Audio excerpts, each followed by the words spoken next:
Todos os candidatos estão anunciando a construção de UTI. O seu governo também vai construir? Ô, gente, UTI é uma coisa muito delicada para a gente trabalhar, né? A gente tem que pensar muito nos fatores sobre a UTI. Quando começou essa questão da pandemia, do Covid, vocês vão lembrar que foram construídos aqueles hospitais de campanha, o número de leitos de UTI nos hospitais já existentes foi ampliado, alguns hospitais de campanha também criaram leitos para UTI, além de leitos clínicos. E aí surgiu essa questão da UTI aqui na cidade, né? Esse assunto voltou à tona, né? Bom, para a gente construir a UTI, nós temos que seguir algumas regras. Primeira regra que o governo impõe: UTI não pode ser construída em pronto atendimento, em unidade de pronto atendimento. Então, nós não podemos usar a nossa UPA para construir uma UTI em anexo à UPA, porque a lei proíbe. UTI tem que ser construída em unidade hospitalar. Por quê?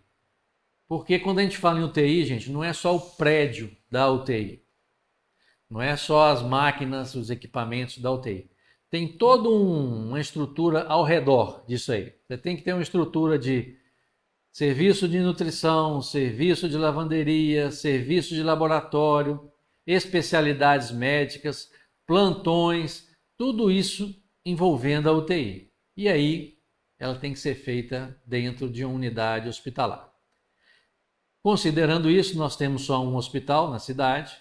Nós entramos em contato com a administração do nosso hospital, que são os camilianos, e eles pediram que nós dessemos um tempo para resolver esse assunto, porque eles administram cerca de 35 hospitais no país inteiro, e em função da Covid eles estão tendo muitos obstáculos para resolver nesses hospitais do país inteiro, como nós tivemos aqui no nosso hospital, e graças à administração do nosso hospital, que tem um entrosamento com o serviço público, nós conseguimos resolver e passamos a pior fase da Covid. Agora nós já estamos naquela fase de rescaldo, né?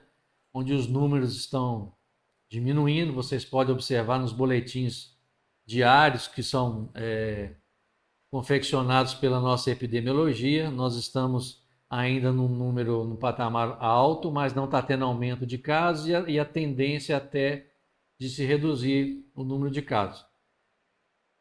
Bom, então nós esbarramos primeiro na questão física, que é a construção da UTI, e agora nós vamos esbarrar na questão financeira, né? Para se construir uma UTI pequena, em torno de 10 leitos, para implantar isso aí, nós vamos gastar em torno de 1,5 milhão a 2 milhões de reais. E a manutenção mensal dessa UTI vai ficar em torno de R$500 mil. A prefeitura teria que desembolsar cerca de R$500 mil por mês.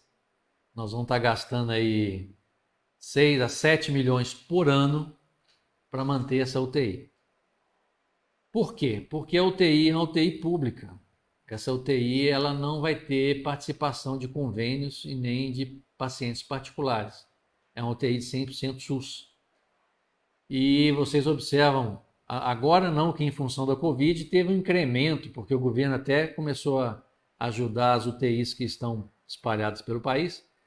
Mas antes disso, vocês tinham notícias que virava e mexia, tinha uma UTI fechando em algum outro lugar. Porque a dificuldade de se sustentar uma UTI baseada exclusivamente no SUS, ela é muito grande. Um hospital que não tem vínculo nenhum com o sistema público e que ele vai bancar a UTI, o custo dele é muito grande, é muito alto. Então o serviço público tem que participar nisso daí.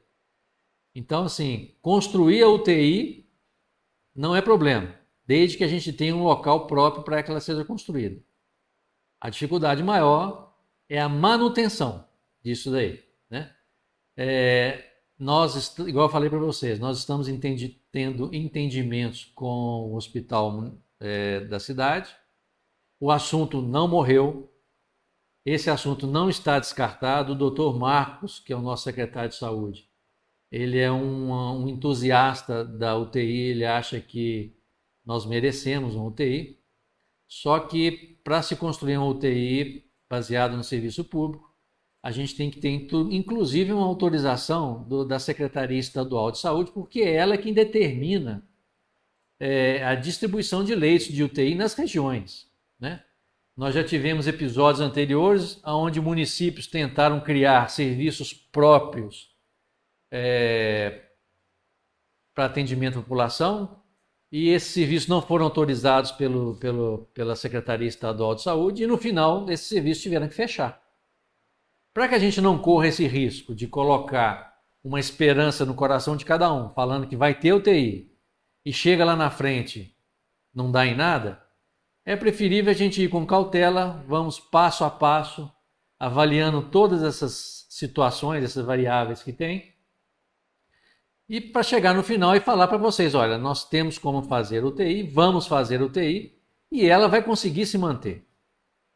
Para nós médicos, se existisse uma UTI aqui no hospital, seria excelente. Nós iríamos ampliar o leque de atendimento, de serviços que a gente poderia fornecer à população. É interesse nosso que tenha isso. Só que tem que ter uma coisa que dê garantia para a pessoa que entra na UTI. Ela tem que ter certeza que quando ela entra naquela UTI, ela vai ter segurança para receber o melhor atendimento possível, né? A UTI que eu estou falando para vocês, esses valores, igual eu falei já no início, é para mais ou menos 10 leitos, tá, gente? É uma UTI pequena, não é uma UTI grande. E lembrar também o seguinte, quando a gente construir uma UTI de 10 leitos aqui na cidade, não significa que esses 10 leitos serão só para Itabirito. A UTI, toda a UTI, ela tem uma região de abrangência.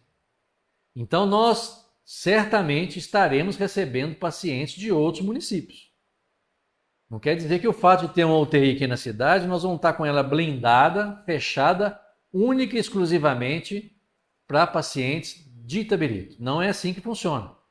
Tanto que nós temos acesso a UTIs em Ouro Preto, em Belo Horizonte, que são outros municípios e que nós levamos os pacientes para lá. Então nós temos que ter isso em mente. Orlando Caldeira